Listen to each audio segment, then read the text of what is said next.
Hai, apa khabar Indonesia? Minggu ini anda bersama saya Mazizul Dani dalam episod kedua program Salam dari Kuala Lumpur. Penonton, baru-baru ini Kuala Lumpur dikejutkan dengan kejadian tanah mendap di tengah-tengah kota raya yang akhirnya menyebabkan kesesakan trafik begitu teruk.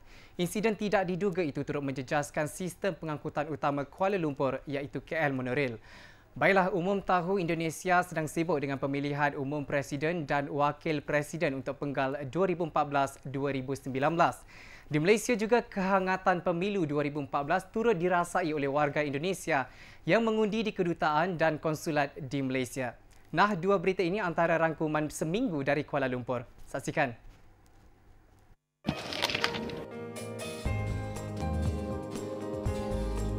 Penonton, berbaki 9 bulan sahaja lagi, Cukai Barangan dan Perkhidmatan atau GST akan dilaksanakan di Malaysia bermula 1 April tahun hadapan.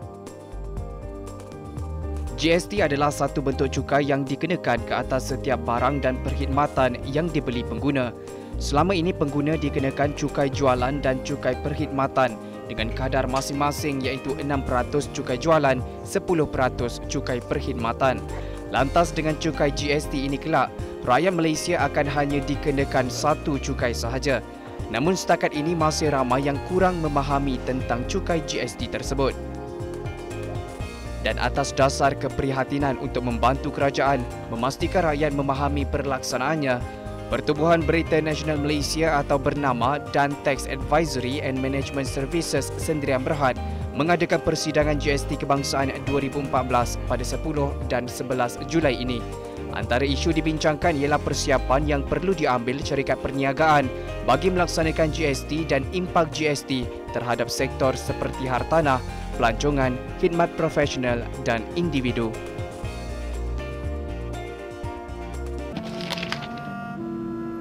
Julai lalu, warga Kuala Lumpur dikejutkan dengan kejadian tanah mendap semasa pembinaan terowong bawah tanah di tengah-tengah kota metropolitan ini.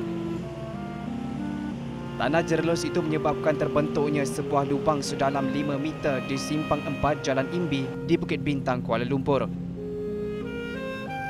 Kejadian 10.30 pagi itu turut mengakibatkan kesesakan lalu lintas yang berlarutan terutama selepas waktu pejabat. Susulan insiden itu, perkhidmatan KL Monorail dari stesen Hang Tuah ke stesen Imbi terpaksa dihentikan akibat runtuhan bawah tanah berdekatan dengan tiang monorail di Simpang 4 Jalan Imbi. Perkhidmatan monorail langsung ditutup selama 2 minggu. Pemendapan berlaku akibat paip besar syarikat bekalan air Selangor Sendirian Berhad pecah.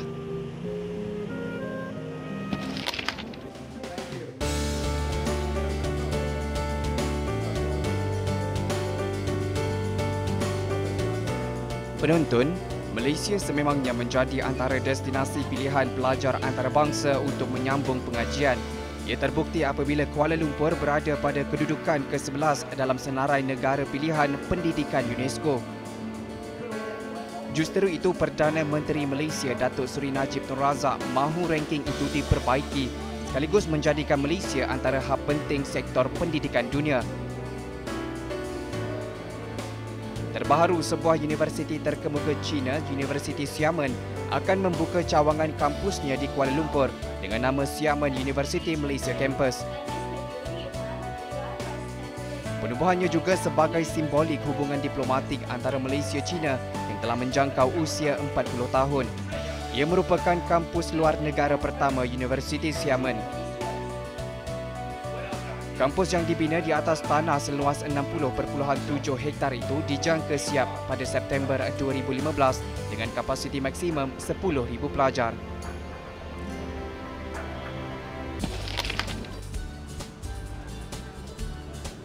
Julai lalu, seramai 420,643 warga Indonesia di Malaysia mula mengundi untuk memilih Presiden dan Wakil Presiden Indonesia 2014. 3 cara pengundian diperkenal pada pemilihan kali ini iaitu melibatkan undian di pusat pengundi, undi pos dan drop box. 124,421 pengundi mengundi di pusat pengundi, manakala 246,626 kertas undi pos telah dihantar kepada warga Indonesia bermula 27 Jun lalu dan telah tiba ke alamat masing-masing berakhir 2 Julai lepas. Sementara 45,596 undian akan dimuat melalui Dropbox. Duta Besar Indonesia di Malaysia, Bapa Herman Praditno juga mengundi jam 10 pagi di Kedutaan Besar Republik Indonesia KBRI di Kuala Lumpur Sabtu lalu.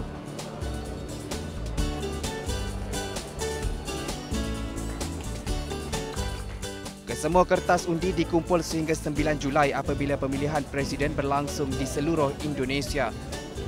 5 konsulat Indonesia di Malaysia dijadikan tempat pusat pengundian awal iaitu di Johor, Sarawak, Pulau Pinang dan 2 di Sabah iaitu Tawau dan Kota Kinabalu. KBRI menyatakan keputusan penuh pemilu Indonesia 2014 dijangka diumumkan pada 14 Julai.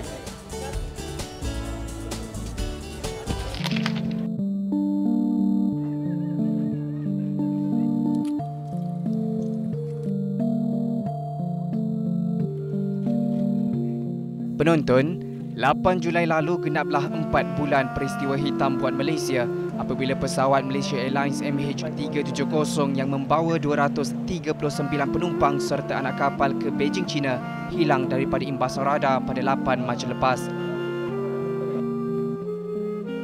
Bagi Menteri Pertahanan Malaysia, Datuk Seri Hishamuddin Tun Hussein, Malaysia tidak sekali-kali berhenti mencari pesawat tersebut sehingga ditemui. Terbaru, lebih banyak aset Malaysia akan digerakkan pada misi pencarian kehilangan pesawat misteri itu yang kini memasuki fasa dasar laut pada 4 Ogos akan datang. Datuk Seri Hishamuddin Tun Hussein menyatakan antara aset yang akan digerakkan ialah kapal milik Tentera Laut Diraja Malaysia TLDM KD Mutiara yang mempunyai kelengkapan multi-beam echo sounder.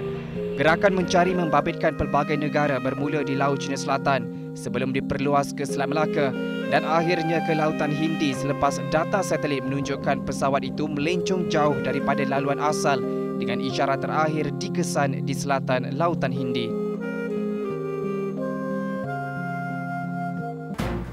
Kenali adat perpatih Minangkabau di Negeri Sembilan, juga kenali suku kaum Mahmeri Pulau Feri Selangor. Semuanya selepas ini.